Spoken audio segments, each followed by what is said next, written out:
Welcome everyone to our first Candidates and Issues workshop. We're really excited to have you here this evening. We have several goals for tonight. For any potential candidate, one, we would like to make sure you can complete your petition before you leave here this evening so we can look it over, and the staff is more than happy to assist you in that. Two, we would like for you to acquire information and gain information about campaign finance so you can make a decision if you are going to run for office, what's the best choice, the best way to handle your committee. Also, number three, to obtain knowledge about the tools on our website. It can help you in assisting your process of circulating petitions or doing absentee chase pieces if you choose to do that, just to mention a couple. And finally, we would like for you to leave with confidence that you understand the process. We want to welcome you if you are here just to learn about the process, or if you are maybe thinking about doing something in the future. With that being said, again, thank you so much for being here. I'm very proud to work for the board that I currently work for. I was sitting here counting up a few minutes ago that I've worked for 15 board members. And I'm not just saying this, we have the best group of board members currently that I work for, absolutely. And so to my immediate left is Sean Stevens and Peg Watkins are both here this evening. And I will tell you, I need to send Ed Helvey's regrets. He is our chairman of the board, and he was extremely disappointed. We crossed dates, and he was unable to be here. He's actually a tour guide for 8th grade students when their trips to DC, and which we found out yesterday. We just had our official canvass for the May election yesterday, and Sean and Ed were talking and discovered that Sean's daughter is going to be on that same trip with Ed, so I have a feeling that's going to be a little interesting. So anyways, I am very proud to work for them, and at this time I'd like to turn this over to Sean to say a few words. Thank you, Carla. We'll see how good our AV guys are. So Ed Helvey is in Washington, D.C. with my 8th grade daughter, and there's 4 or 5 buses that left Big Walnut this morning, and I thought, there's no way Ed Helvey's going to be on the bus that my daughter's on. So my daughter texts me 15 minutes after they pulled out, and she goes, in all caps, I'm on Helvey's bus. I thought, okay, that should be interesting. So the chair of the Democratic Party is the tour director for my daughter, who's a very Republican 8th grade daughter, and has no filter because she's an 8th grader. So we'll see how this goes. Helvey said, I met your daughter. He's very short with his text. He says, met your daughter, very nice. You must have a very nice wife. That's what he said. So I get the honor of introducing and recognizing our elected officials today. I'm going to go in alphabetical order. I know Mr. Keitza walked in after my list, so George, when I get there, I've got you on my list. But if I've missed anybody at the end, if you could just stand up and be recognized, I would appreciate that. So first of all, Cindy DeNovo, our municipal city clerk of courts, is here. Cindy. Natalie Fravel, our Delaware County Clerk of Courts. George Keitza, our County Auditor, is here somewhere. Denise France King, Washington Township Trustee. My trustee, Rod Myers, Berkshire Township. Bill Shively, Kingston Township Trustee. And Ralph Mosley from Scioto Township Trustee. Is he here? Thank you. Is that all I'm supposed to do, Carla, for now? For now. Okay. Thank you all for coming. This time I'd like to introduce Peg Watkins, our newest board member. Peg. So that means I'm actually younger than them? Yes. Okay. Okay. I'm really happy to see all you folks here tonight. I think this will be a very good program. I'm excited that we're offering this. I wanted to call your attention to your folders, which everybody has. There's an agenda in there, and so far, so good. We are following this according to plan. Inside the folder, you have, on the left side, the PowerPoint presentation that we'll be going through, and on the right side, there's paperwork. So thank you for coming, and I hope you enjoy and learn a lot from this presentation.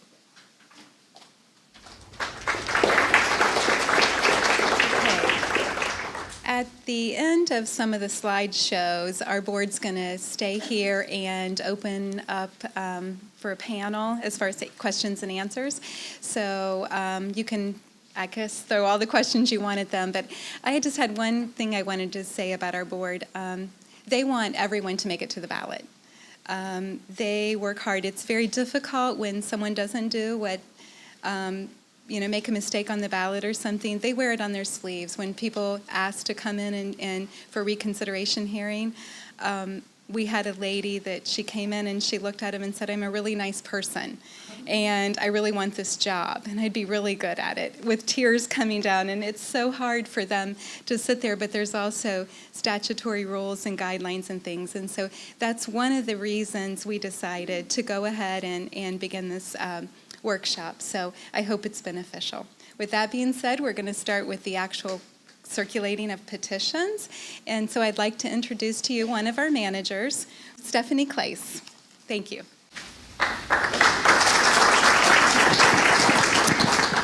Thank you. Before I start, we do have a little video for you.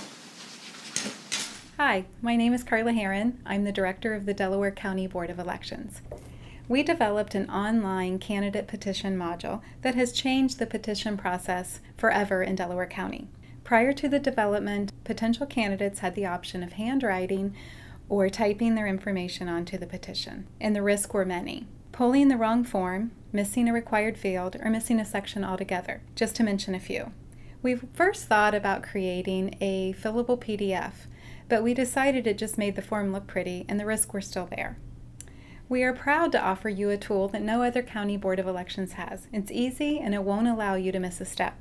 When you select the office for which you seek, the module will automatically pull the correct form. Once you select your jurisdiction, it'll automatically fill in the term dates. We work hard on the back end to build each election so it's easy on the front end for you. I invite you to watch a film starring our Board of Elections staff based on actual events. Well, kind of. Yeah, and I want an extra large pizza with double pepperoni and Hi, sir. How can I help you? yeah, I'm going to be your next Delaware County Sheriff, and I need paperwork real quick. In a second, I need a member of the opposite Yeah, party. yeah. I'm kind of in a rush. Yeah, I wanted mushrooms, green peppers, mayonnaise. All right, sir. All you need to do is fill this out. Let me call you back. I'm in the middle of something. Hold on a second. Okay, is this all I need? You can fill it out online to make sure you don't forget anything. I'm not a big online person. Well, sir, I like to it's- stay off the grid, if you know what I'm saying. So, All right, sir. appreciate it. Thanks, guys. Have a good day.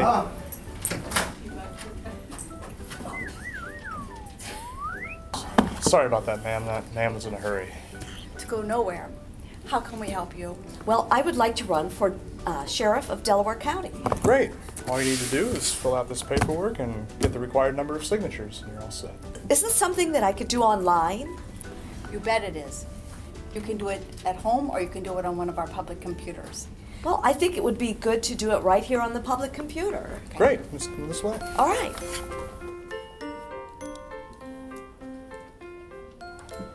Step 1, candidate information. It looks like I just need to type in my name and address. I am certifying that the address I entered is my voting residence address. And I certify next that I am a qualified elector in the jurisdiction for which I am seeking office. Step 2, elected office selection. The drop-down shows all offices for 2016. So I'll select the office that I'm running for. Next, I check my party and I check my jurisdiction. It automatically fills in the term length and the date of the election. Wow, that's great. Step 3 is optional. I don't have a committee, so I can select no. Step 4, please confirm the following. I understand that I must sign each part petition, so I'll check this box. I have read the Ohio Candidate Requirement Guide, and now I'll check that box. I understand that the circulator's declaration must be completely filled out. I understand that any errors or omissions can cause my petition to be rejected. And last, I understand that when I check this box, it is my responsibility to read, understand, and comply with guidelines and instructions related to the petition process. Step 5, download and print form. I understand that by checking the box, I must print each part petition on one single sheet of paper or on 2 sheets that must be stapled together prior to circulating the petition. Now it says to review my entries and selections one final time before printing my petition. So I'll just scroll back up and make sure everything is filled out correctly. Now it looks like I can click to open and download my form. Wow, that was really easy. And I know that all of the information that I entered is correct. My birth date there or today's date? God, what was it? I can't remember.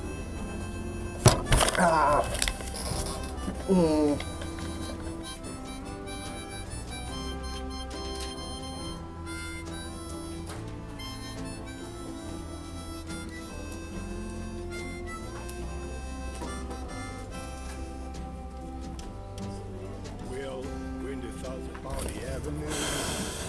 Still wondering what to do. What am I?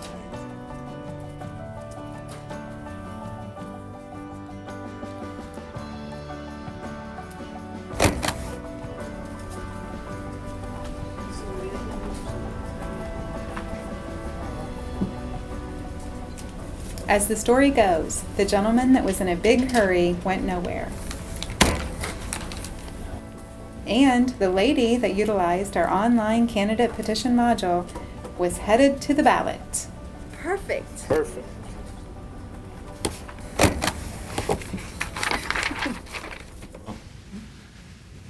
Thank you. How about that video? Wasn't that pretty good? How about that? I think that guy running for sheriff might make a good clerk of court down there. I'm just kidding. I'm just teasing. But most of the problems that we see, right, issues we see with petitions, that video encapsulates the situation perfectly, right? Someone who's taking their time, following the rules, fills it out properly, coming through here is really not an issue, right? That's kind of it's just not a problem, typically. When you rush through, when you're not taking your time, and when you're not following the rules, right? That's when you come into problems. So just real quick, I mean, some of the issues we've faced over the years that have beget some of our current, we have some specific board policies about filling out these petitions. And we have, right, when you go online, right, you're checking our petition verification guidelines, right? I encourage you all to read that carefully. It's very important to, and I have an old saying, right, just to keep it simple. If there's a blank on the form, it probably means you ought to fill it out. And if you don't know exactly what is supposed to go on the blank on the form, then you can reach out to one of our resources, call our staff, ask, hey, what does this blank mean? So many petitions get turned in where information is incomplete. There's not signatures of the candidate. Addresses are not correct. Someone is registered up in Kingston Township, but then they're running for office, say, in Liberty Township. Things need to match, right, if that makes sense. And so I would just use that as a standard bearer as you're going through your petition, and you have the ability for you all who are going to decide to run tonight to check out this online portal, which works perfectly. But with that said, just a couple things, right? So number one, making sure your signatures are there, making sure that the term dates for the office that you're running for are correct. The other big thing that we've had recently is where when you're circulating your petition, not verifying the individual who's signing it, right? So maybe you take it to a hog roast and your petition is just kind of floating around. It comes back to you with maybe 10 signatures, 20 signatures, and you are the circulator. and you didn't necessarily witness all those signatures, right? So whoever's circulating your petition, and typically for local races, the candidate is circulating the petition, you need to make sure that you're verifying the signatures, right? So if you get a signature from Katie, right, I need to witness Katie signing the petition. Too many of this kind of gets, people get loose with the rules sometimes, and when you get loose with the rules, that's when a petition comes into question, and then we have a board hearing, and then lawyers get involved, and we have pretty specific guidelines that, you know, follow the rules and you won't have a problem, right? I mean, that's really the situation here. So I would just encourage you all to just listen closely. I know this board takes filling out the petitions very seriously. It's just part of the process you have to do. And the reason sometimes, you know, in basic training, right, I see General Kindred back there, right, when your drill sergeant's telling you to run around this, do that, right, there's a point where you're like, man, this is stupid, this doesn't make any sense, why are we doing this, you know? And then there's usually some smart person in your platoon who's like, because the drill sergeant told us, right? In this case, and usually that person's the one that becomes general, right? As ones that gripe are still junior grade officers. But in this case, right, the rules are important to verify you are who you are, right? And you are registered to vote, and you are running for the office that you're stating to run. And so the rules are very important in this case. But I think that's just a real high level of my concerns and issues. And, you know, the board, we want everybody to qualify. We want everybody to be verified and certified to the ballot. But at the same time, right, you got to make sure that the petitions and things are filled out properly. So with that said, Stephanie, take it away.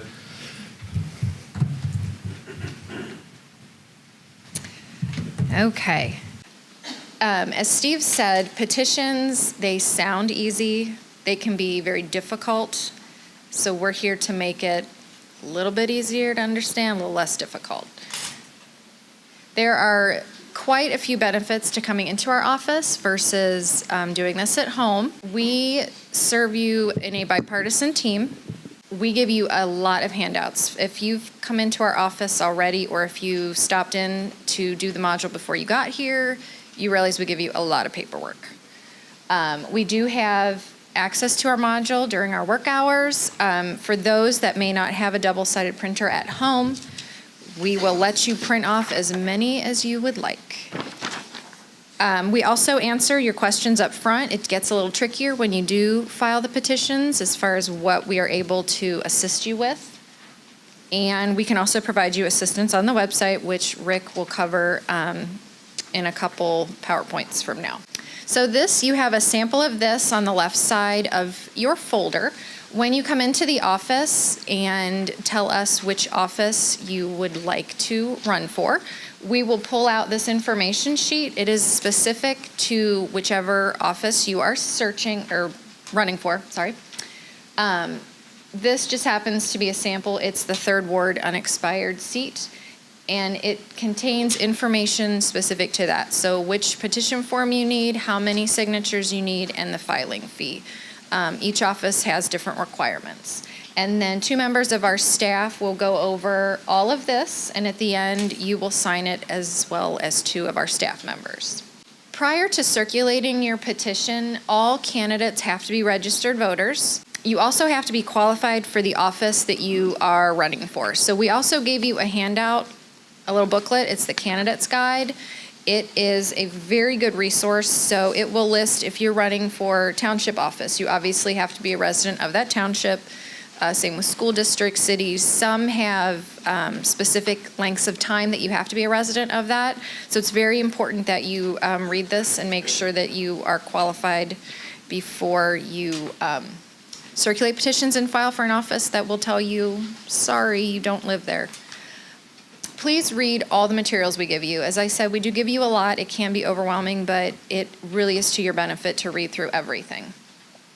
As Steve mentioned, we do have a policy. A few years ago, we did have a cycle of a lot of people brought in petitions that weren't two-sided, and they weren't stapled either. The issue with that becomes we don't know which page was circulated with which. So while we prefer double-sided, as long as they're stapled and affixed together before you circulate, that is also acceptable. And we do have a policy on that, which we do give you when you take out petitions. And they have to be in ink, no pencil. You do have a sample of a blank petition. At the top is the prescribed form by the Secretary of State's office. That we get from the candidate information guide and from the information sheet that we will go over with you. So we need to make sure that the form you are taking out for that office is the correct form. The statement of candidacy is what needs to be completed by you. It's where you put your registered name, your address, the office you're seeking, and you sign and date it. That has to be completed before circulating your petition. This middle section is for a candidate committee. It is optional. It has to be at least 5 members. It's typically used in instances of a candidate death or withdrawal before you go on the ballot. It's a little bit more complicated. We don't really need to dig into that. And then finally, the nominating petition is also something that needs to be completed prior to circulating. And what it does is it pulls essentially the same information down to here. This is what voters should be reading when you circulate your petition, asking that they sign your petition, they are agreeing that you are qualified to run for that office. So pretty much this whole top part needs to be completed before you circulate. This is just a little bit more information that I just discussed on the actual petition. This part is where we, as Steve mentioned, we typically run into problems. If it's an unexpired term, somebody may have forgotten a date to put on there. A signature might be omitted, a date might be omitted. Very simple mistakes that can have a very big impact. When you are collecting signatures, if you're the circulator or you have someone else circulating for you, it has to be registered voters who are eligible to vote on your candidacy. For example, if you are running for Liberty Township trustee, those would have to be residents of Liberty Township. Same with city or a village or school district. As Steve mentioned, no person can sign for another. The signature has to match what we have on file with our office. And I know some people might think, well, how do you know that? We do have a public computer in our office that you are welcome to come in during our work hours and check petitions. They have to provide you with a residential address, not a P.O. box. Any signature that does not have a date will be invalidated. A voter can sign a petition for more than one candidate for an office, with the exception of Delaware City Council at Large and 3rd Ward. Their city charter has a little bit more specifics, so if you are interested in that office, that is something that we can talk to you when you do more of the hands-on stuff. Candidates cannot sign their own petition. A signer's qualifications are based on the date the petition is filed. That's why we also do give you voter registrations. So if you are out circulating and you come across somebody who maybe has moved, isn't married, or is married, changed a name, a divorce, you can have them complete those and bring them in with your petition, and we'll update that accordingly. Circulators can also cross out a signature that they may not have witnessed, as Steve mentioned, or maybe it's not a good signature. They can scratch that out to not be included in the count. The circulator statement is on the back side of the petition, and it is the final piece that needs to be completed before you file. Candidates can be the circulator. Circulators do have to be at least 18 years of age. They do not need to be registered to vote, with the exception of if you're running in a primary election, then the circulator must be registered with that party that you are running for. They are the legal witnesses to all signatures. As Steve mentioned, it's getting pretty nice out, so everybody's going to barbecues and cookouts. They cannot pass the clipboard around the big picnic table, and then an hour later it comes back to them. So they are the legal witness for all signatures. If you are the circulator, you cannot sign the petition that you are circulating, but you are free to sign one that another individual is circulating. Only one circulator per part petition. So if you take out one and you start, you can't hand it off to somebody else and say, can you finish this for me? That being said, once all signatures have been obtained, the circulator will print their name. It's very important they indicate the number of signatures on that. Failure to do this or to put a number that would be less than the signatures collected will invalidate a petition. So if you had 17 signatures and you didn't cross any out and you put 16, we cannot verify what 16 you saw, so that whole part would be thrown out. Okay. This is the easiest way to get to our candidate module. You simply go to the candidate portal where it will pull up this screen and you do the nominating petition. And it redirects you to this. And this is a very easy to use step-by-step. It will not let you proceed unless you have checked everything and filled everything out. Very easy to use. And what it does is it pre-fills these two sections with your name, your address, the office that you're running for. It does not sign it. So please sign each part. About 2 years ago, we had a candidate that came in, and they went over everything, they used our module, they printed out, they didn't sign any parts. So that didn't count. So please make sure, even though you use our module, you still have to sign it. You still also have to fill out the circulator statement as well. Just some additional thoughts before I turn it over to the next presenter. Our office cannot pre-check your petitions, so if you come in to file, we're not allowed per Secretary of State directive, we cannot check over everything before you officially file. You're welcome to call us prior to that. We can answer very generalized questions, but questions such as, can you tell me if these signatures are acceptable? We cannot help you with that. Anytime, as I mentioned earlier, if you would like to come in and check the signatures, you're welcome to use our public computer during our work hours.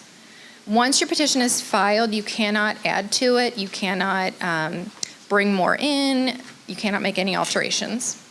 Our staff, we check over the petitions. It goes through at least 4 checks. And we make recommendations to the board on how to handle the petitions. They are the only ones that actually certify a candidate or an issue to the ballot. And that concludes my part. I am now going to have Bronwyn Evener come up. She's another one of our managers, and she will fill you in on campaign finance. Thank you.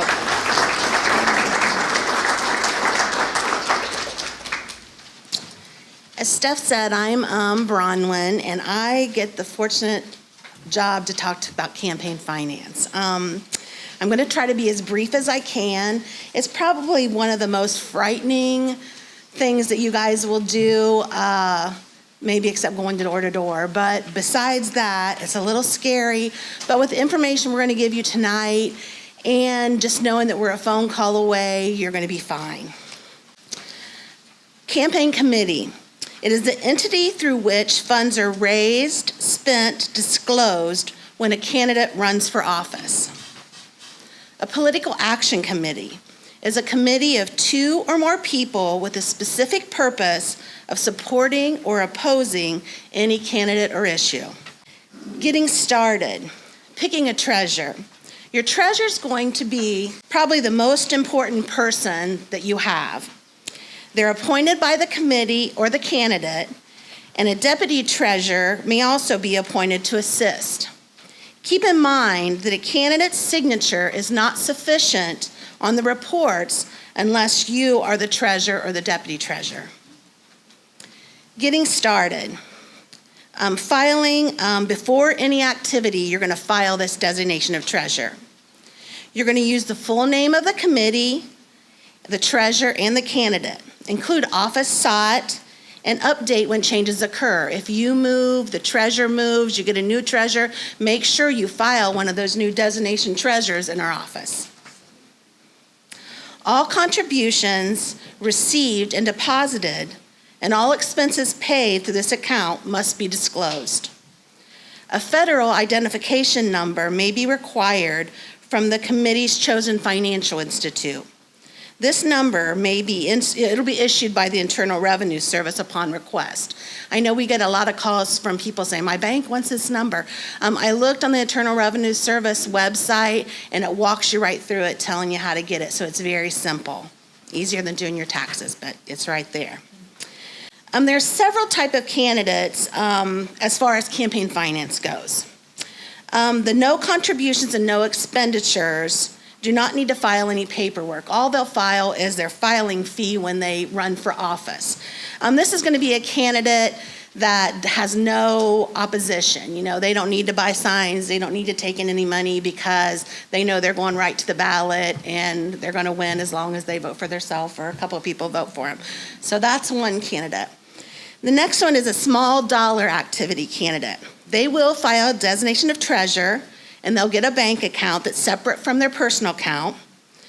They will spend less than $500 or less, and they will only file a cover page 30A. They're only required to file a post because of that $500 amount, and when filing the post, the committee must simultaneously terminate, and they must have a zero balance in order to terminate. The next candidate is an out-of-pocket candidate. A designation of treasurer is also required, and a separate bank account is not required unless they start taking money from other people. All transactions will be reported as in-kind received.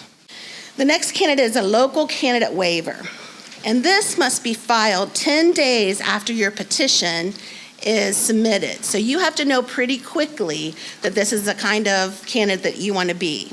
And there's only certain offices that this applies for. They will spend less than $2,000 in contributions and expenditures, and the waiver expires at the end of the election year, and the committee must terminate or begin filing other reports, meaning annuals or semi-annuals. A campaign committee candidate is probably the most common. That's if you have opposition, you're going to buy signs, you're going to take in some contributions, and that's what you're considered. You will file a designation of treasurer before any activity is done. You'll set up a separate bank account with the name of the committee. You'll keep track of everything received and expended. You'll file the appropriate reports. And if the committee has money left, when filing a post, the candidate will be required to continue filing reports, like an annual or semi-annual. To terminate, again, they have to have that zero balance. Reporting due dates. Election-related filings are generally primary, general, special. This time, the pre-election is going to be due on October 26th and will cover all the activity through the 20th. The post-election is due December 15th and covers all the activity through the 31st. When to file. A pre, you're required to file if you have $1,000 in contributions or expenditures. A post, you will file if you filed a pre, you'll just file everything from the time you cut off that pre, and then you'll start with the post. If you didn't file a pre, then you will disclose everything received and spent for the whole time. Candidates not on the ballot. If you're not on the ballot, then the annual reports are required, and sometimes semi-annuals are due too when you're not on the ballot. That's mostly county-wide offices that have to do that, but we'll help you and give you more information about that. Reporting the cover page. That's the 30A that I spoke about. You're going to make sure that the top section is completely filled out, and you're going to indicate what type of report it is, a pre, a post, a semi, an annual, or a termination report. You're going to bring forward the balance from the last report, and you're going to make sure that lines 1 through 6 calculate. Make sure that each line reflects the correct totals, and you have the original signature. We are not allowed to take emails or faxed reports. All forms with the explanation are provided on the Secretary of State's website, and we also have a link on our website to those forms. Reporting contributions. Make sure that you have the complete name, and only one name is allowed to be on the contribution. So if you get a check, say for Mr. and Mrs. Jones, whoever signs the check is who you should put in that contribution line, that's who gave you that contribution. We're not allowed to put two names in there. Make sure you have the address, the date received, the amount received. If it's a cash or if it's check, you'll put your loans and your in-kind contribution. Any contributions that you take, now a lot of people are starting to get them through PayPal. I talked to the Secretary of State's office today, matter of fact, and they said that You're supposed to report those as contributions, even though, like, if somebody pays you $50 and you have to pay 50 cents for that contribution, you would show the $50 as a contribution, and then the 50 cents would be shown on your expenditures page.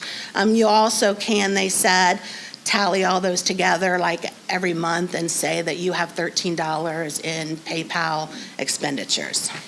In-kind contributions, anything of value other than money that you or someone else gives to your campaign to be used to influence the results of an election. An example might be stamps, printing, food, media. So what you'll do is you'll put that on the in-kind line, and you have to put a dollar amount to it. So if it's a case of paper, Google what a case of paper costs, and you'll just kind of put that, if you had to buy the cookies, if you had to buy the stamps, what they would cost you, and you'll list all that on your in-kind page. Permitted expenditures, duty of public office, expenditures related to the performance of the official duties that a candidate would not otherwise incur. The Ohio Election Commission has a but-for clause, and I was on the radio the other day and they made fun of me because I said it was the but-for clause. But what that means is that I would not have bought this except for the fact that I'm running or holding office. So you would not have went to that lunch. You would not have bought those greeting cards. You would not have had that holiday party except for the fact that you're, in office. So that's the but-for test if anybody ever asks you. Reporting expenditures. Each expenditure must include a complete name and address. The only exceptions to that are like post office, utilities, banks, things that's hard to get its physical address. They let you not have to have that. A date, the amount, and the detailed purpose. Expense verification. Every expense in excess of $25 must be verified by one of the following: a canceled check or a paid receipt.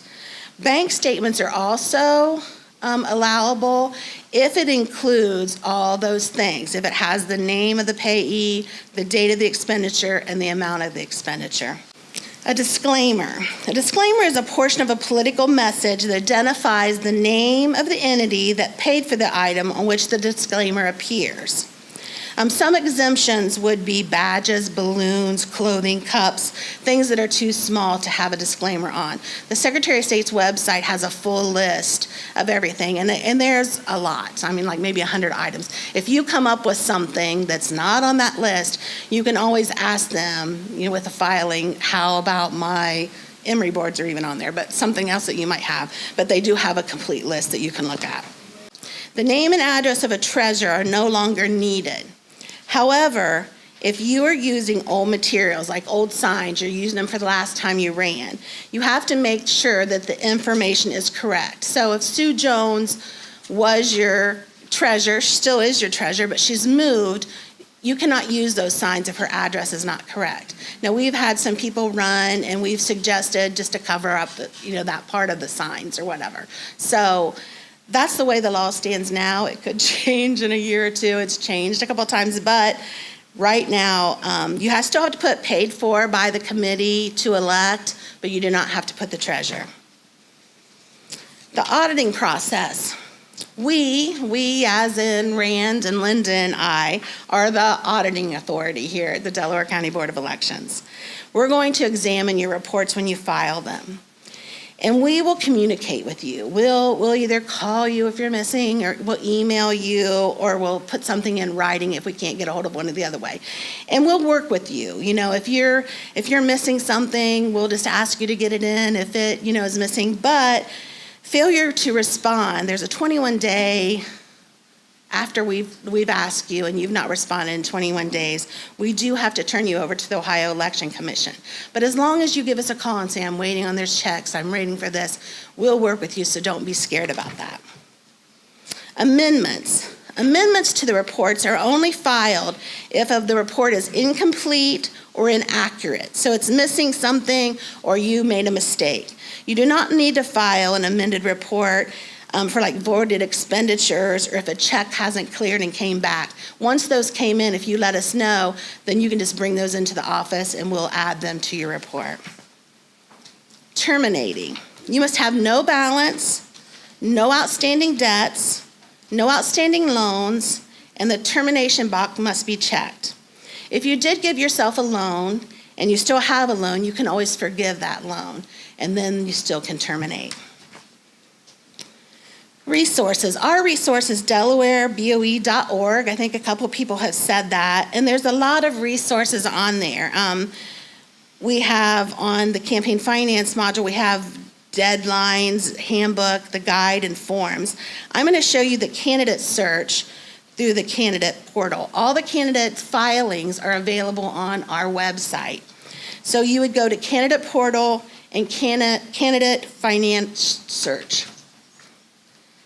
You can search by using either the exact word or match any word. I'm going to use match any word for this example. I know it's probably hard to see, but I put in friends. So when I put in friends and then I say search, it's going to bring up all the active campaigns that use the word friends in their title. Friends of, friends with, friends for, and it has all those listed. I'm going to use the Friends of Lewis for this example. You can click on these and then it'll show the candidate's issue information. Each report can be pulled up and viewed just to look at, or they can also be printed right from our website. Only the working pages are included. So that means like your 30A, your contributions page, your expenditure page, copies of checks, other private information is not included on our website, but all the working pages are included. Some common errors. What we find out to be the most common is probably blank fields. If you don't somebody's address and you leave it blank, or the dates. You don't have canceled checks or paid receipts for the expenditures over $25 or less. Reporting contributions and expenditures from a previous report. Like when I talked a little bit before, if you filed a pre and it's supposed to end at this period, then you just start at that period and keep going. You don't include what was on the pre. And so we get a lot of that. Failure to use the correct balance brought forward. So like when you first start, you're going to start with a zero balance, but then the next report, you're going to hopefully have some money in your account, and that's where you're going to start with whatever you ended. And failure, like I said, to update your designation of treasurer. Just remember, if you need help or have any questions, don't hesitate to give us a call.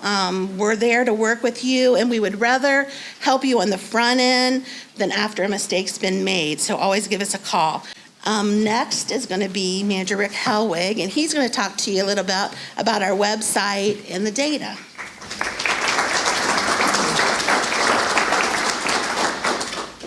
What I'm going to talk to you this evening about is our website. And over the last couple of years, we've been working very hard redoing our website so that it is a resource for voters and for people running for potential offices.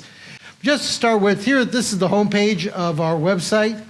Down at the bottom of the form is the quick links.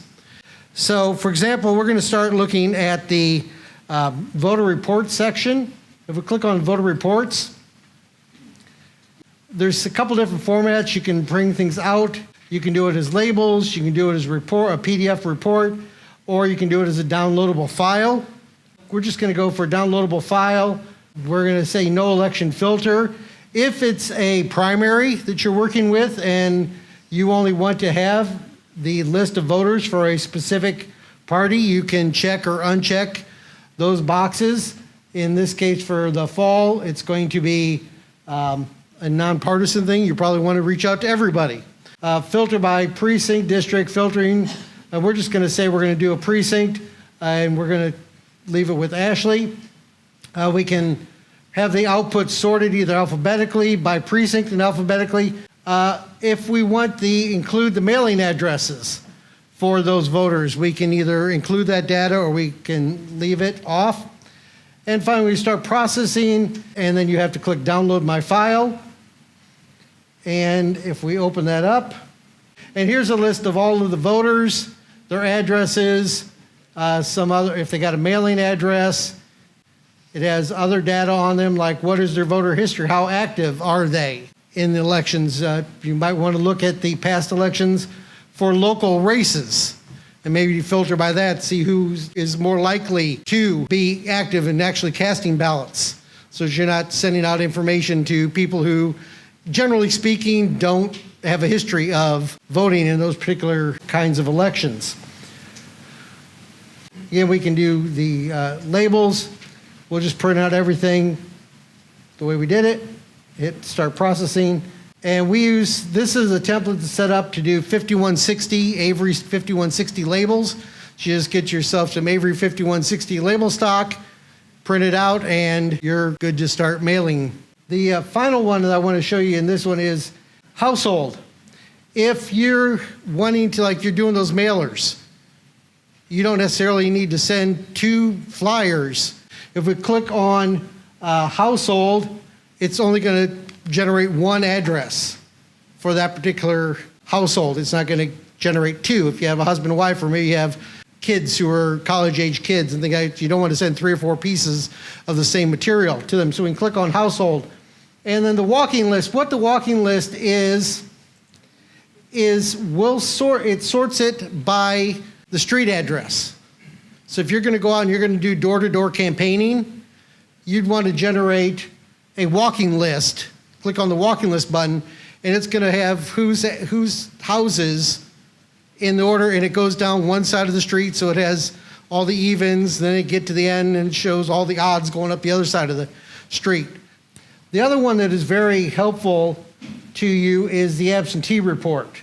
This is the voters that have requested an absentee ballot, and it also will show you those who haven't returned an absentee ballot. In this case, I do want to select the election.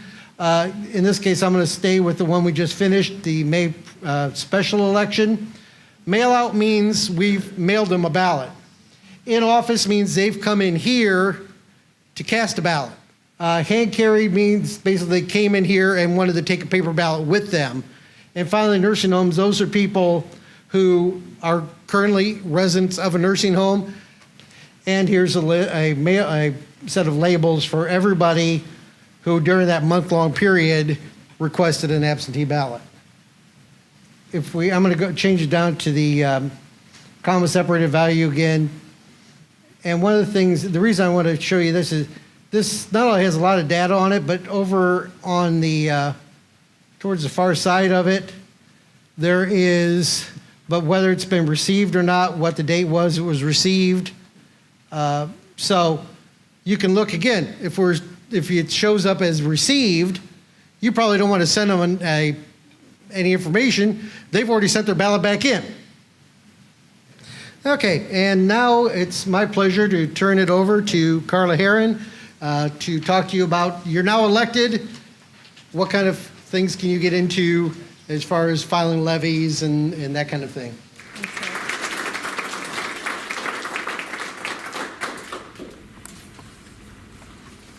Like Rick said, making it to the ballot. I'm going to go over some election basics. We're going to start with actually election officials and the makeup of election officials. We're going to start with the Secretary of State, who is the chief elections official or chief officer. They're the boss of our Board of Elections, and actually they can remove us at any point in time. They issue directives and things like that. They oversee elections in all 88 counties.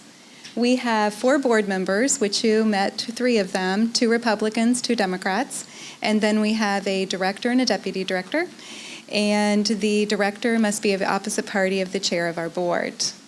They are a quasi-judicial body, and basically when we talk about protests and hearings and things like that, as you know, quasi means almost or just about, so they actually can range us like a judge. We actually set ballots and run elections. What type of elections? We have primary elections, special elections, general elections. What can be on the ballot besides candidates? We're looking at issues, tax levies, initiatives, referendum, or local options. Our resources, we work under Ohio Revised Code Title 35. We also point to 5705 for information, which is for tax levies, and Title 35 is election law. This is something that I thought maybe you could talk to our board about. Strict compliance or substantial compliance. I guess I'll just throw that out and maybe they'll talk about, we have some things we thought was strict compliance, but possibly the Ohio Supreme Court thought differently. But I think that's going to be part of the panel here in a little bit. The different types of levies, what are the types? Additional is actually considered a new tax. When township trustees or councils come in and they have a new tax, they would prefer we not put additional because, again, they think that it's difficult to pass. There's also renewals or replacements. A renewal is the same purpose and rate, same real property valuation, less tax because it's actually the current valuation. A replacement is the same purpose and rate, updated real property valuation, and it's more taxes because they're looking at the current valuation. It can actually be a renewal or replacement, can both be with an increase or a decrease. These are all the different types of levies. For any of you that hold an office, I'm sure that you look at many of these and put some of these on the ballot. Current expenses are your operating expenses. Just to mention a couple, fire, police, are some of the most common. The length of levies, most of the levies are 5 years. We have seen some townships that are 3 years, currently running 3 years. Some go up to 10 years.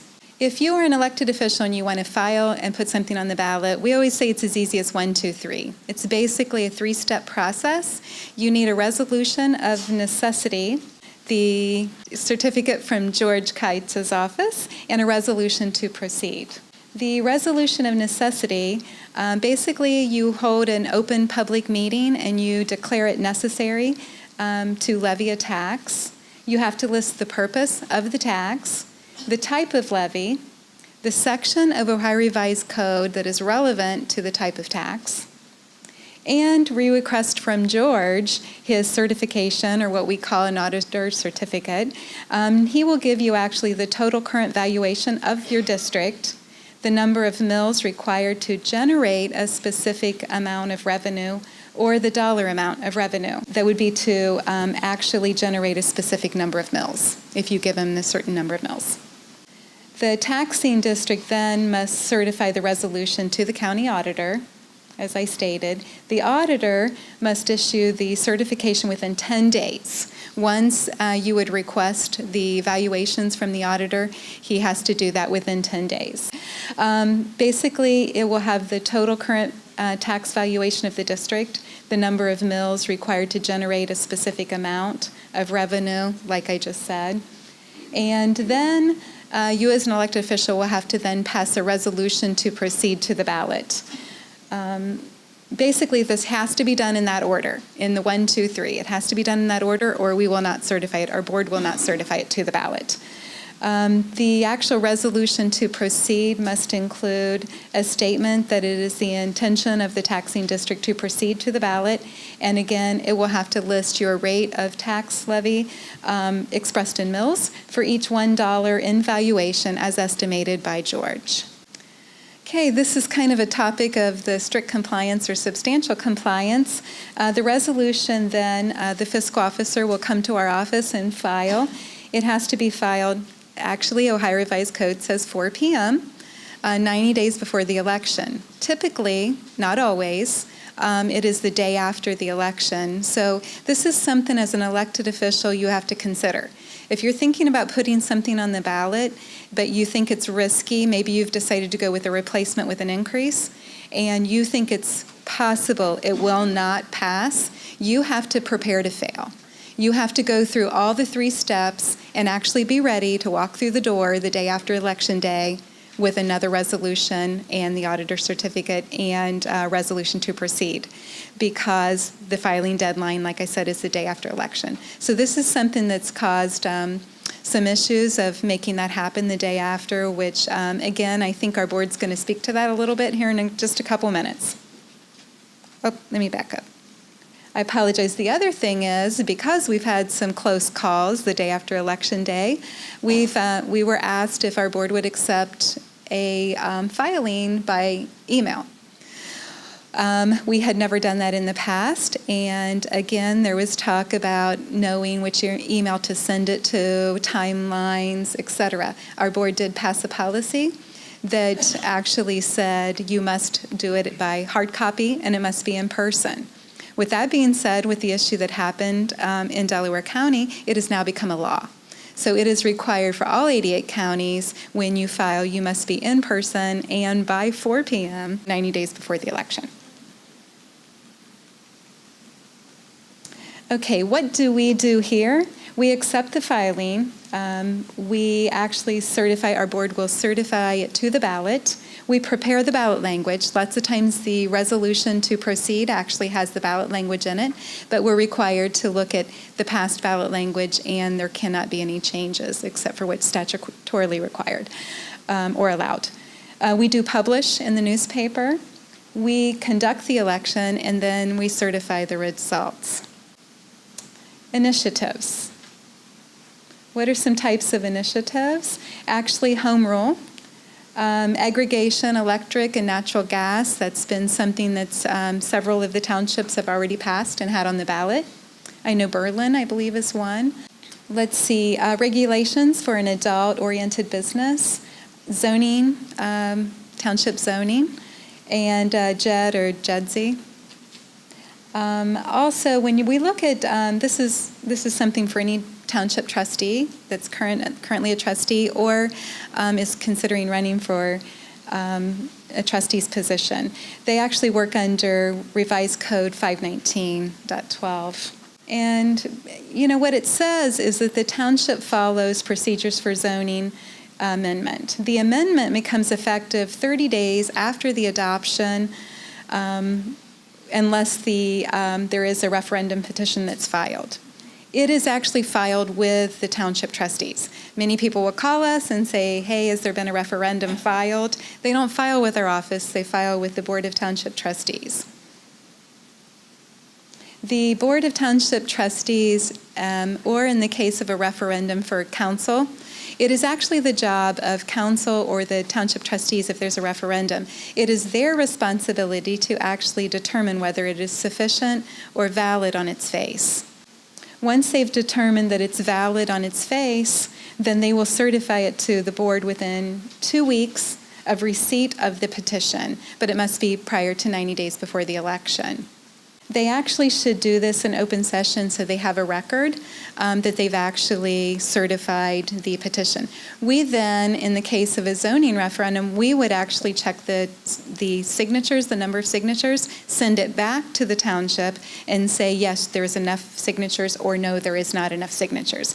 They, in turn, then, once they've noted that, put that on record as well, and then they file it back at our office before the 90 days. For a referendum, basically it has to be at a special election, but a special election at a primary or at a general. It cannot be on a special election, say in August. There has to be candidates on the ballot, just like a local liquor option. A vote, it's a majority vote. I don't know if anyone is here from Marlboro Township, but as you know, for a tax levy, they actually had a tie vote. We had a recount in the fall, and it determined that our count was right, and it was a tie vote. So unlike a candidate that would be a flip of a coin, our board's going to talk about that as well, but for a referendum or a tax levy, if it's a tie vote, the issue will go down. And it's a little different for this. Our steps are just the same. The difference is we'd be checking the signatures on the petition, but the other steps are just the same. Do you have a remedy? Say if you are running for office, you file a candidate petition, our board does not certify you, or you have filed a referendum petition or any type of filing, is there any remedy? Yes, there is. There's various statutes that provide for a protest. Candidates may request a reconsideration hearing. Again, as I stated before, our board is quasi-judicial, so they can hold a hearing. And if you don't like the board's outcome, the actual Ohio Revised Code states that our board's decision is final, but there is a recourse they can take it to the Common Pleas Court or the Ohio Supreme Court, depending. Resources that we look at to help us and guide us, and we would highly recommend you do too as an elected official, would be to go to our website. As Rick pointed out, some of the things on our website. Also, if you go to the Secretary of State's website, they have a candidate or a Ohio ballot questions and issues handbook, and it talks you through the same process that I just talked about. If you're going to file a tax levy, we actually have put the Chapter 2 of that manual for your handout, which will talk you through the steps that I just talked to you about. So with that, thank you very much.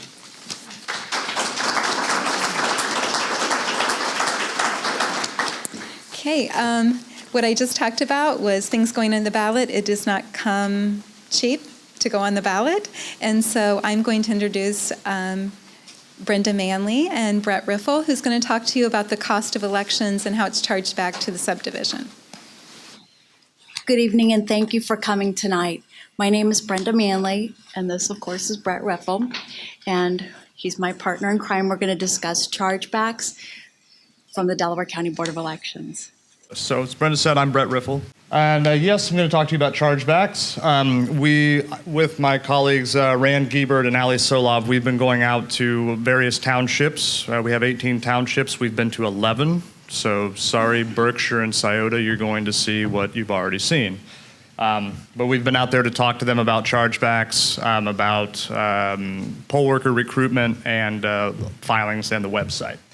So, the term chargebacks refers to the process of determining and appropriating the cost of conducting elections for political subdivisions which may lawfully be charged back to the appropriate subdivisions. The law provides what items may be charged back and which items may not be charged back to a subdivision.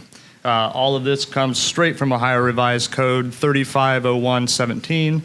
If you want to look that up and read it, it's a hoot. So what are political subdivisions?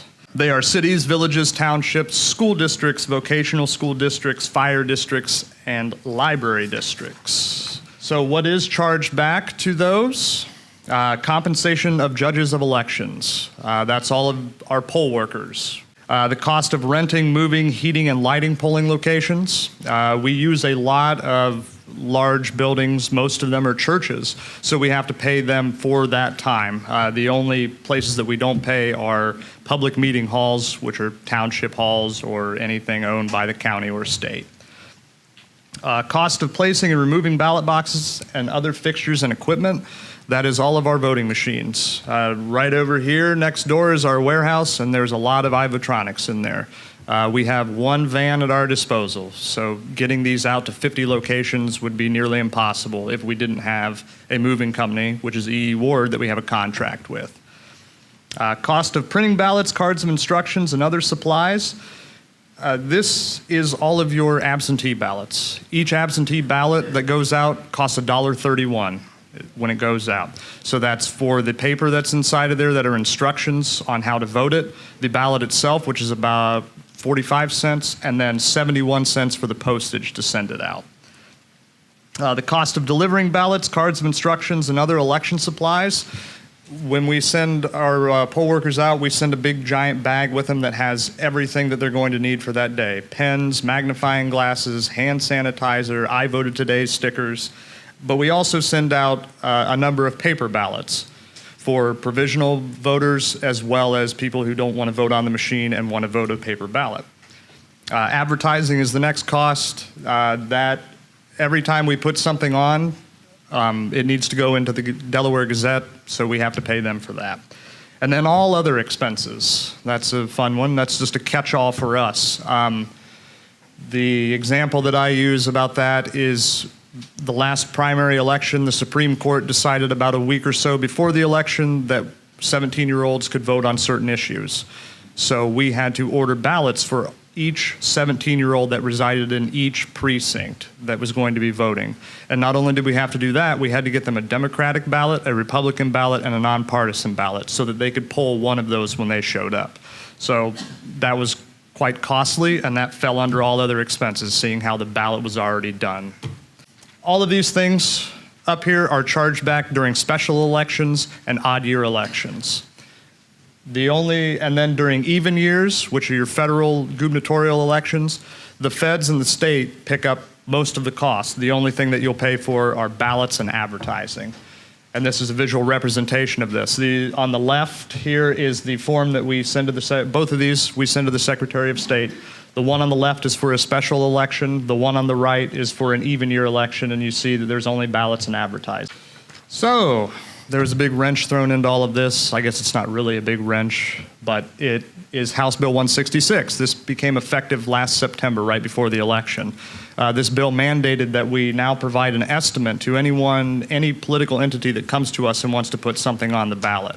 We have to give you an estimate that says this is exactly what it's going to cost for you to put on your levy or whatever you have. It also made that political subdivision responsible for 65% of that estimate no more than 10 days after they file. It also created a special election revenue fund that is separate from our county fund, just to keep things nice and easy, I guess. But with that, we can actually go line by line and tell you exactly what you have spent out of that. These are the two estimation forms that are prescribed by this Secretary of State. The one on the left is for a county-wide election. We have 152 precincts, 133,000 registered voters. That's already changed. By the time that I've put this PowerPoint together, it's now going to be 153, and we're up over 134,000. To put on a county-wide issue, one thing that everyone in the county is going to vote on, it is quite expensive. Also bear in mind that this does not account for all of the money that we're going to have to pay our staff, overtime and otherwise. The one on the right is one that's a little bit smaller. This scaled down to just 12 precincts, only 10,000 voters. It's substantially less than the one on the left, but it is still quite expensive. So what we've been telling people when we go out to these township meetings is, you want to do this in a year when it's an even year, number one, and number two, you want to have people that are going on with you so that all the cost gets divided amongst all of the other entities that are on there. To put one issue on there and go it alone during a special election is quite costly. And that's all for me. If you guys have any questions right now, I can answer them. If not, Brenda and I will be in the back. And I can always send you a copy of this, and both of our contact information are there, so you can always reach out to us. Thank you.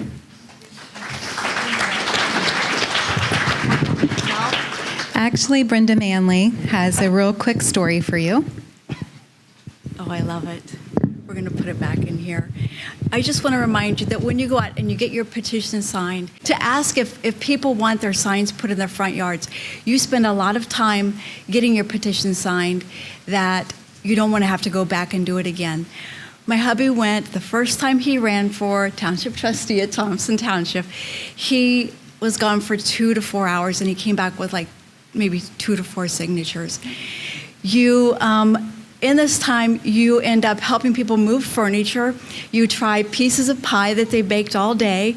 You just do things that you would never do on a normal day. So you just remember that you need to get out and ask them if they want signs. Go back and pick them up after the election. Then after the most fun part of the election, after you've done all this work and you come back, the polls have closed, you come here, we have these 2 wonderful screens on both ends. We have computers attached to the screens. We update these screens every 15 minutes. And you can come in and just watch the elections unfold. And that's it. Yay! All right, I'm done. And thank you, George, for giving me someone to look at that I wasn't afraid to look at. Okay, now is time for our board members to come back up. You guys are very patient, and I hope we have lots of food, so I hope you grab some food. And this is going to be a pretty casual exchange, I hope. I hope you have some good questions for us. There's one thing, when Stephanie was going over petitions, there's just something I wanted to mention. This board has from time to time, we get petitions that are wrong, that somebody does the wrong thing, allows a signature that shouldn't happen legally to happen, and we have referred for prosecution this time, which was a little unusual. I think it's 4 or 5 cases that the county sheriff's department has to go knock on their door, and Sam Kindred, who works for us part-time in the back. Hi, Sam. Listen, if Sam Kindred is knocking on your door, you've done something wrong. But we're very blessed to have him. So Sam does some investigation and sometimes we find out that we're wrong, that they did sign in fact, and we looked at a signature that looked like it was wrong, but it really was right, and we correct ourselves. But if you do the wrong thing and you don't witness the signatures and you sign that affidavit at the end of your petition certifying that I have witnessed X number of signatures and you haven't, beware, because the long arm of the law will find you. So make our job easier, do the right thing all the time, and we hope that your petitions are perfect. So thank you. Peg, did you want to say a few words before we open it up? No. Okay. With that being said, what we're going to do is open it up if you have questions for our board members, if you have questions for our staff. I think the board's going to talk a little bit about some of the things we mentioned as far as, Sean, you want to talk maybe about that tie vote or what the horseshoes are doing on that? Listen, that's a Cuckler thing. I don't know that I want to get into Cuckler. This is Steve Cuckler. If you know Steve Cuckler, he's got issues, right? So we had a tie vote, and he thought, well, we're the home of the jug, right? So this makes a lot of sense. Let's get 2 horseshoes that are perfectly the same. And what did we do? We drew them out of something. We did. Somebody blended. We drew them out of a bag. Yeah. We assigned. So whoever we drew won that race. Usually it's most counties, most normal counties will do a coin toss or something more reasonable. Short straw. You never want to draw the short straw. Those tie votes happen a lot on central committee races and smaller races. That's when we always laugh that people say, oh, my vote doesn't count because I'm one of 18 million votes that year, but it happens all the time. I've been on this board, I don't know, 6 years or so, and it's 2 hands worth of tie votes probably. Sometimes when people are signing petitions, especially in a group and at a barbecue or something like that, where there can be distractions, they'll put the wrong date on and say you passed it around yesterday and got 5 signatures and it was May 14th, and then today they write May 13th or something like that. What is the impact of that on the petition? The relevance is when you fill out the top part of your petition, you have to date it next to your signature. All of your signatures have to be on that date or later. So if it actually is still after the date, there's not going to be a problem with it. It has to be after the date that you filled out your petition. And do you care if I mention Denise? It's Denise King. She's actually the fiscal officer or your township trustee for Washington Township, and it's really unique.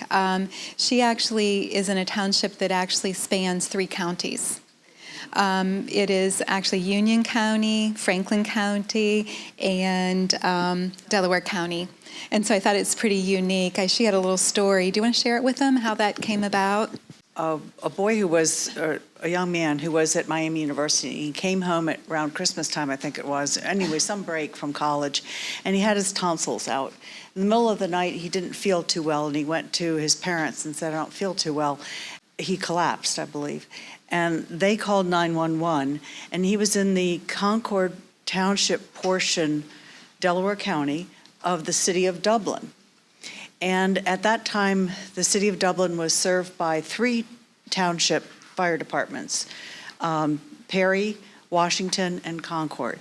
And the wonderful but untrained volunteers from Concord could not find the house. And if you've been through Muirfield, some of those streets are very convoluted. Anyway, the the kid bled to death in his mother's arms. And so the city of Dublin decided at that point that they were going to do everything possible to have a single fire department serving all of the city of Dublin. They took it all the way to the Supreme Court. Delaware County fought really hard. Concord Township fought really hard. But that's how we came to have all of the city of Dublin in Washington Township. I'll just make a comment on that. So when something happens in Genoa Township and you see 3 different fire departments coming, because that happens from time to time, then now you know why. Because it's when somebody doesn't show up that something bad happens. So. Yes. One question is just, having worked with you for several years, I know that your standards here, qualities are quite high. You listed in the paperwork that you went over how somebody goes about protesting one of your decisions, and I was just curious. I'm doubting you guys make too many mistakes, right? So there probably are very few protests that ever get approved. So if we don't do it right, we better just do it again. I think that one's, I'm going to toss it over to the board. Do you want to say anything about that? Well, some people, there's that saying that says, don't ask permission, it's better to ask forgiveness. With the Board of Elections things, it's usually better to ask for permission, clarification, and make sure you do it right before you turn things in, because it's not likely you're going to get forgiven. If it's ruled wrong, it's wrong. I'll just add one thing to that. I'm a softie, and to the detriment of some of my other board members that are more hardline with getting stuff on or people on or off the ballot. When we have an issue, I hate doing hearings because it's just an enormous amount of resources and time. And so when we find situations that are outside of what we have ever experienced, then after that happens, whether we decide for or against you, after it happens, we typically do a policy so it doesn't happen again. So most of the things that you could have gotten in trouble on, we fixed. And so, and most of the rules are very easy and plain and keeps everybody out of trouble. May I just tell this story about how the Supreme Court didn't agree with a decision that you made? Is that okay? Now that I've said it, I don't think I have a choice. I'm probably in trouble. As long as the moral of the story is we were right and the Supreme Court was wrong. Okay, well, yeah, kind of. What happened, I won't name any names, but there was a gentleman that had filed his petition, and he actually collected enough signatures, but there was a whole row of folks that had printed their name, and it says it has to match. You have to be able to verify that it's the person and their signature matches what's on file. And so with all the printed signatures, our board did the right thing and said that they were not allowed on the ballot because they fell short from the signatures. With that said, they did allow the reconsideration hearing, and the potential candidate came in and actually, I believe in this case, did they not, Sean, show affidavits? They actually showed affidavits that was their that they had signed it, even though it was printed. But our board said, that would be really like a second bite of the apple. They'd already not made it, so they were not certified to the ballot. So our board upheld their decision. The gentleman actually took it to the Supreme Court, and the Supreme Court said the board ruled accurately in denying the request to the ballot. However, they felt like they had, what did they call it? What was the term? Do you remember? You overstepped your boundaries, but because they didn't accept the affidavits as proof. And so at that point, the board was overturned. So that was an interesting case. Yes. We'll go first the lady, and then George, go to you. Yep. I'm going to say something while you're walking. ORC does not allow affidavits on petitions before, after, during the process. That the whole. So sometimes the cool thing about election law is when there's a candidate or an issue that's timely, the Supreme Court will take your local case from little Delaware County and it'll put it in the front row seat of the Supreme Court, and they'll make a decision. Like, it's a very fast paced situation. It's cool. The bad thing is the Supreme Court makes a lot of decisions to help candidates and issues get on the ballot that don't mesh well with what Ohio Revised Code says. I'll leave it at that. Speaking of doing things right, or if you do them incorrectly, do it again.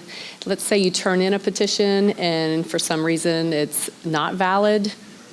Can you resubmit? Apply again? Do you want me to? That's a great question. It depends. And Carl, I'm going to have you talk about maybe timing of this. So let's say you're George Kaitza and you've got your petitions early and you've got them all filled out and they're absolutely perfect, and you submit them to the Board of Elections. And then you go home and you're thinking about it and you're like, I never did sign that last page of those petitions like I was supposed to, but I've already turned them in. George would never do that because he's too good, but I would do that. If your timing is okay, you would have an opportunity perhaps to take those petitions back out of the Board of Elections, to withdraw yourself as a candidate, and then have another option. But I'll let Carla speak to that. Sean's exactly right. But what Stephanie had mentioned to you is that we are just staff. We make recommendations. The board are the ones that make the decisions. So we can't really tell you if you made it to the ballot or you didn't. And so if you do call our office, like Sean said, and you realize that possibly you may have made a mistake, we cannot tell you you're not going to make it, excuse me, to the ballot, but we can tell you what our recommendation is going to be. If it is before the filing deadline and the board has not taken action to not certify you, you can withdraw your candidacy, and then you can go ahead and circulate. That's what is a good reason to go ahead and file your petition early and then call in and ask the right questions. We encourage that. And I want to tell you, our board made a really, I think, a really good step for potential candidates, and I really admire them for this. In the past, they would just certify candidates as they would go along. Say we've had 6 people that's already filed for November. Our board would have probably already looked at those petitions and made their determination. What they decided to set a policy that they were going to wait until after the filing deadline and rule on all of them. So up until the time the deadline has passed, our board will not have acted on any of the petitions. So with that being said, it's a good idea to file early and call and ask the right questions. I know George in the back has a question.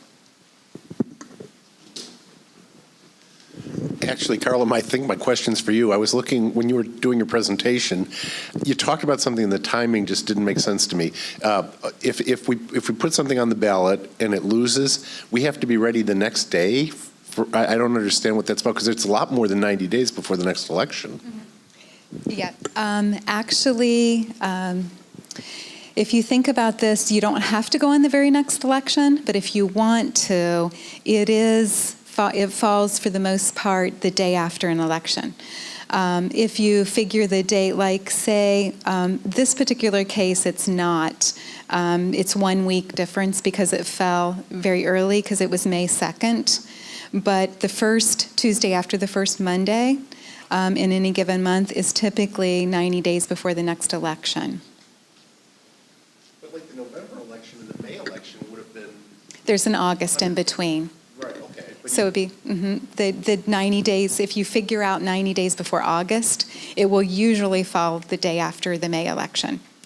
And if you have an August election, the day after the August election is typically the filing deadline for November. But November doesn't work that way because the next one isn't until May. Correct. It used to work that way until last year with the House bill. Correct. Yes. No. It is. It's hard to imagine that it's that close, and that's where we, Liberty and Orange Township, and I'm not sure. I'm gonna let Sean speak to that. But we did have Liberty Township and Orange Township a few years back. Both had failed. And they were both attempting to file the very next day. And again, they had to, George, I think, may have anything to add to this, but he was on site, and they did their 3 steps. They both did it all on the same day, correct? I remember, yeah, because I was on standby to sign the certifications. Yeah. Do you want anything to add to that? Yeah, well, and that was kind of a unique issue because that, I believe, dealt with the fire levies that had failed, and they didn't really have the operating funds to continue it, so that's why they wanted to get it back on the ballot as quickly as possible. And again, we had some phone calls, and we had our staff stationed at the front counter, knowing that it was cutting it really close. I think Orange Township, if anyone's here from Orange, they were having a problem deciding whether they wanted to go back in the same manner or they wanted to change whether it was an increase or something, and they couldn't agree, and so they took it right up until the deadline. Orange, I believe Liberty made it through the door about 3:58 or so, and Orange Township arrived at 4:02. Again, we were standing at the front counter. We had instructed whoever was working the front counter to immediately grab it and stamp it in. And it was 4:02. That's another, it's strict compliance by ORC, but I don't know if our board members want to speak to that, but the Supreme Court decided that it was close enough for government, so. So that's funny. So as a member of the Delaware community, I want our communities to be able to have access to the ballot. The fact that somebody shows up at 4:02 really sucks. But the fact that they show up at 4:02 means they're not on the ballot, as far as I'm concerned. And but the Black Robes decided that we were completely wrong, and so 4:02 is 4-ish. So. What if it was 4:10? So yeah, that's a great question. So what the Supreme Court really looked at was, this is a big issue. It impacts the community. Let's put it on the ballot. But they put this little clause at the end of their decision, after a 10-page decision. It says, "Oh, and by the way, please don't ever use this as a precedent for the next case." Right? That's how you know they made a bad decision. Oh, can I just say one more thing? If you have a petition, like I talked about with George, that maybe he needed to pull it back out, Carla said that we don't rule on those. As a courtesy to you guys, we don't rule on those until late in the process. So it doesn't hurt the people who file early. I just wanted to clarify, when Carla said you can withdraw your petition, you can't just fix it. Like George couldn't have just signed his name back and said, "Okay, here now you can have it." You've got to recirculate and do all the work again. So it's not just fixing or correcting your petition. It's you're really canceling what you've done and you're starting over. Mr. Shively, do you care? I think you prevailed, didn't you, in a reconsideration? Yes, I did. Very grateful. And our board did overturn their decision? I did the best I could to keep you off the ballot. I missed a portion of the petition on all 3 petitions I sent in. Just blindly didn't feel I had to fill that out. And I've been doing this for 24 years, several elections, and you do get busy and you just overlook things because it's 4 years before you have to do it again.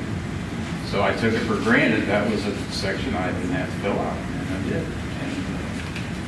And so I had to go before the Board of Elections. You get that phone call saying, "Hey, you didn't make the ballot," and that's not a good call to get. So double check and recheck again, and these people will help you. And I appreciate you saying that. And again, he was nothing but a gentleman, came before the board. And again, it was a part that our board felt was not misleading or would actually negatively impact a voter, that they knew what they were signing. And he had all of the top information filled out. He had the signature statement. And it was a nominating section that and I think even the Secretary of State had said at one point, it's kind of back and forth, whether or not that was actually a required area to fill out or not. So, yes, George? I might add, Sean's been very complimentary about me. Exactly the same thing happens to me. And I had forgotten to fill out the nominating section, just kind of had one of those brain moments or lack of. And so I did go back out and redo the work. And fortunately, I had enough time to get the petitions re-signed. But it does happen, and that's why this program that the Board of Elections and Carla have developed is really outstanding, because it keeps you from making that mistake. Thank you, George. Our staff and our board is not in any way judgmental. We know you don't do it, but every 4 years, and you know, we talk about it all the time, how hard it would be. We live with it every day, and we still make mistakes. So in no way, we're just here to help. So we don't judge that, and you know, we got together and said, how can we make this better for you? And that's why we're doing this tonight, and why we created the module that we did. So. And I really didn't need the microphone, but talking about those mistakes, I just want to remind you that we do have the computers set up tonight, but if you know people that's not here or wasn't able to attend, just encourage them to come into our office anytime, and we provide that service, and we'll walk through it with them. I just wanted to say thank you to everyone for coming, for your patience, and I don't expect that you have absorbed all the information all at once, but hopefully it'll sit with you. You can reread what's in your packet.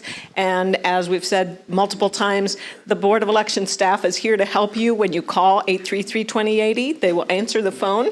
But thanks, everyone, for coming.